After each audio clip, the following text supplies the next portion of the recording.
My dogs are barking. Sounds like a coyote pack.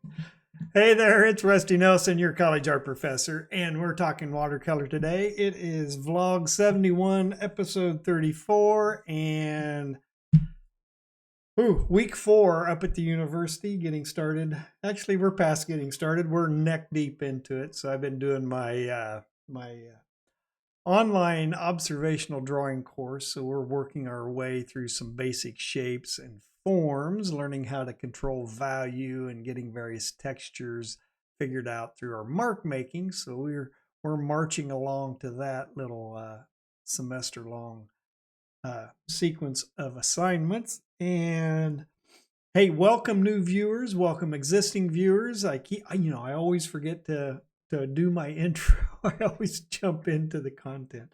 So I think that's all right. People they don't like a lot of chit chat. They want me to get right to the point and get right in there. So I'm definitely all for that. And I don't like the slow burn lead into stuff. And then there's always those who are hitting you up for that like and the subscribe right away. Everybody tells people to do that with YouTube, but I'd rather get into the content. Sorry, itchy eye. So anyway, it has turned a little cooler, so it's a little cooler in the house. We don't have the heating system turned on yet, so I'm in my fleece jacket that I like wearing during the winter. So it's always cold in the Midwest in the winter. So, but we're not quite there yet. We're still right. Actually, it's been a gorgeous fall so far. So anyway, hey guys, if you're on this channel, you haven't watched this before, this is just Talking Watercolor. This is me talking and trying to get better at communication.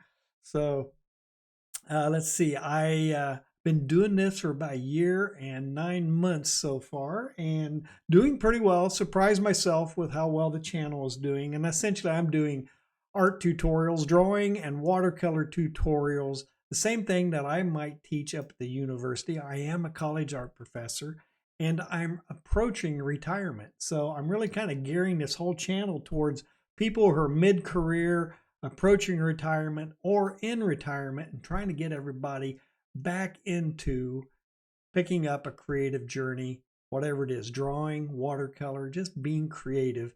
And that's what I hope to do here with the tutorials and demos that I do on my channel.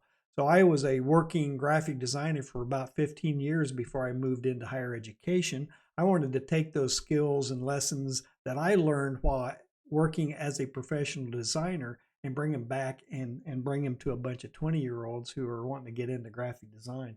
So, and I had the benefit, and I do think it was a benefit, of going through college pre-computer, where graphic designers had to do a lot of the very exact same skills as a studio artist. We had to learn how to draw and to paint, watercolor, draw with ink, and then also be able to design pamphlets, brochures, and all of that.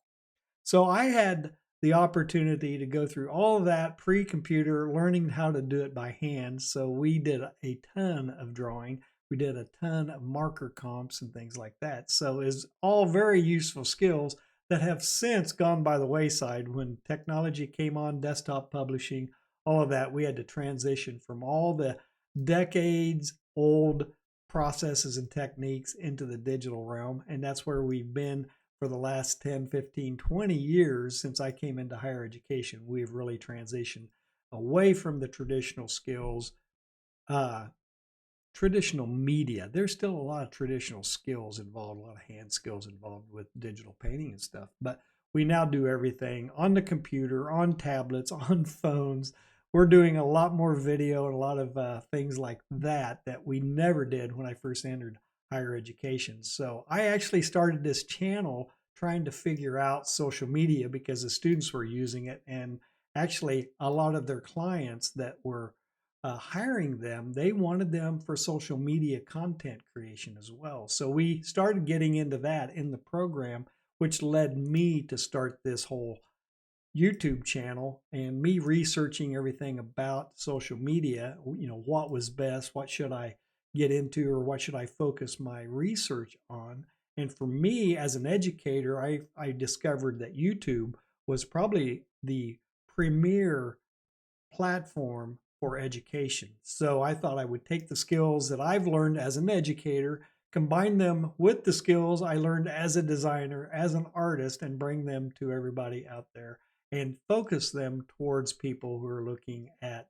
starting a creative journey, mid-career, approaching retirement, and neck deep in retirement, or just for the gratification of creating stuff, right? So, we're done on the rat race. We're tired of it. We want to do some things that are enjoyable, and I can't think of a better thing to do than to pick up a drawing and a watercolor skill set. And it's going to give you so many hours of enjoyment, possibly frustration. It's going to be something you can do with people, or you can get you out of the house, get some exercise, get you out of in front of the TV. That was the whole point of why I started this channel. And that's probably a very long lead in to what I normally do on this 15 minutes of talking to a camera. But I do feel a lot better about what I'm doing on screen these days. So actually putting in these reps has helped quite a bit. And I've got a much better setup that I've been working with in the last few months. It was kind of fun. I still shoot. My look down is still an iPhone. I shoot my stuff with an iPhone. They're really good. Actually, when I did a search looking for the best document camera, to do these shoot down videos, the iPhone was recommended. So I thought, well, okay, it's a good platform. It does a lot of cool things. Hooks right up to my computer that I'm recording directly into. Used to directly record onto the camera or onto the iPhone and an iPad. Then I would combine the things together. But now I have software and a computer doing all of that. So more than you'd ever want to know, probably, on the back end of what I'm doing here. But I normally use this as an opportunity to talk about what's going on, and had some really good comments. I've got a good list of things I need to do for topics. Subject matter: frogs, cats, trees. Let's see, tree textures. I think they're meaning maybe the bark, but that was one of the comments. And love to know a little more about color theory. People are always commenting, especially when I do lighter color birds or something like that, and I'll throw in a violet or some nice complementary color into the color mix that isn't necessarily in the photograph, but they're always wondering how I came to make that decision. Essentially, it's just some fundamental color theory application that I'm throwing into the piece that adds a little pizzazz to the watercolor. What else do I have here? I've had a lot in the last few weeks, people mentioning how old they are in retirement and getting started. They hadn't done it in years, and they're really excited to have found the channel and like the real-time videos that I do, and that I'm walking through my thought processes as I do the watercolors. So I did post just last Saturday a video on fixing a sketch. So I did a face, a non-luminous kind of a shape and blocking technique pencil drawing of a face, and it looked pretty good. It wasn't perfect, but it was a pretty good sketch for, I don't know what I did in 25-30 minutes. It's definitely something I would do in a figure drawing class if we're focusing on head and shoulders and things like that. But there was definitely some issues to it, and that's okay. But I did a new tutorial on how to take some tracing paper, throw it on there, and use the tracing paper to kind of move around and fix any of the problems you can identify. And then it's just a good way to practice your critiquing skills, identifying what's wrong with the sketch that you did on the fly, on the in real time, and then taking and working more of a process. It's definitely a graphic design process of revision, tightening up the issues and fixing it, and going back in and tightening it up. So the biggest question I had about that was, how do I then transfer it back to a watercolor paper?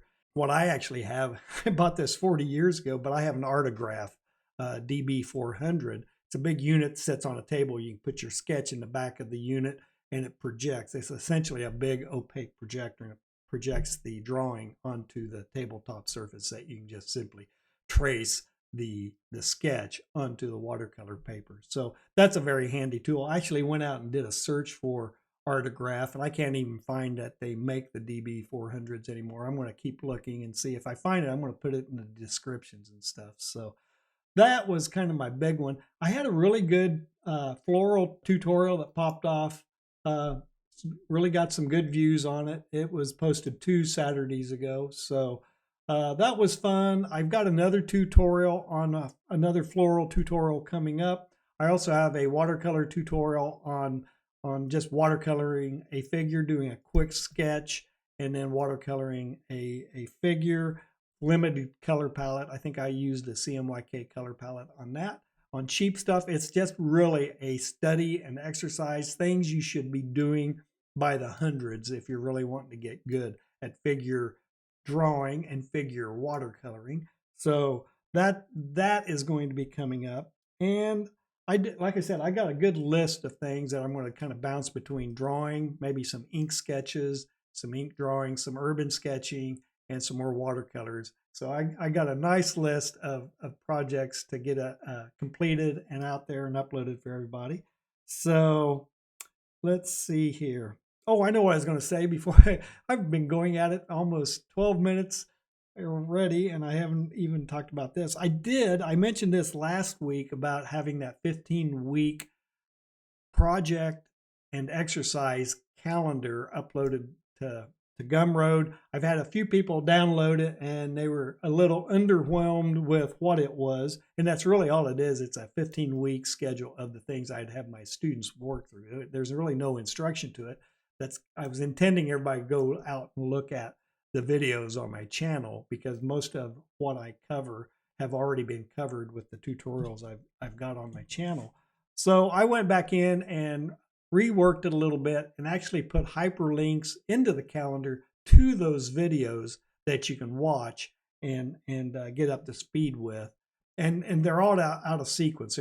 They don't go from my oldest to my most recent. They kind of bounce all over the place. So you get a good viewing of my channel and my skills as a YouTuber, as I've been doing it for the last year and a half. So be forewarned on that. But I'm also expanding it into more of a booklet, more of a syllabus-oriented type document that you could download too. So I'll get that done and upload. My biggest question right now, I have it as a layout where it goes in sequence, exercise week 1, week 2, week 3, week 4. And this is all graphic design in the weeds stuff. So it's in a reader spread right now, but I think I'm going to go ahead and maybe pop it into a printer spread so you can print it front and back, and then fold the sheets of paper together, nestle them together into a signature, and just put a stitch on the edge, and you'd have a little booklet at that point. So I'm working on that. I'm going to get that uploaded pretty quick. And I'm also, like I said, I've been promising this for a year, probably since 2025 started, was I'm going to get a live stream started real soon. And I'm talking within, if not this Sunday or Saturday, it's going to be the week after. So I do have a major life event coming up where my wife is having hip surgery. So that's another indication you're getting old, right? When you start having surgeries on joints and things like that. So I'm going to be kind of taking care of her and helping her out in her recuperation. So I'll see. I think Sundays are going to be my time frame. Maybe I don't know, 3 or 4 o'clock in the afternoon for about an hour or so. So just going out there. My initial ones, I just want to do it to see if all my software and hardware works properly. I do intend to have this behind a Patreon membership. So if you sign up for a Patreon membership, you can come in, bounce into the live stream, and interact with me and ask questions via the chat area. But after I get up to speed, after a couple test live streams, I'll put it behind that paywall. But the first ones I'm going to do, I'm just going to get out there and do it and see who pops in at that time. and you guys can tell me whether that time is working well or not. So anyway, that's kind of what's going on this week. It is week 4. I can't believe it already. Already a month into the new semester, and it's just going by. I can't believe as you get older how much faster the time compresses and things goes. So anyway, that's really all I have today. So I do appreciate everybody stopping by and watching this Talking Watercolor. I hope you got some value out of it. And if you did, please give me a like and a subscribe, and head over to my Patreon channel. Give me a $5 a month membership if you like the free content that I've been doing and posting here on YouTube. And don't forget about, also in the video description, don't forget about my Gumroad account. Head over there if you do want to buy that 15-week project calendar. And again, it's new and improved and updated, a little more robust. And then I'm going to be getting that 15-week syllabus. It's the same thing as the calendar, just kind of fleshed out with some more content in it that you can kind of go over and contemplate. So, hey, I am really appreciative for any support you give me, and I'll see you next week, Talking Watercolor.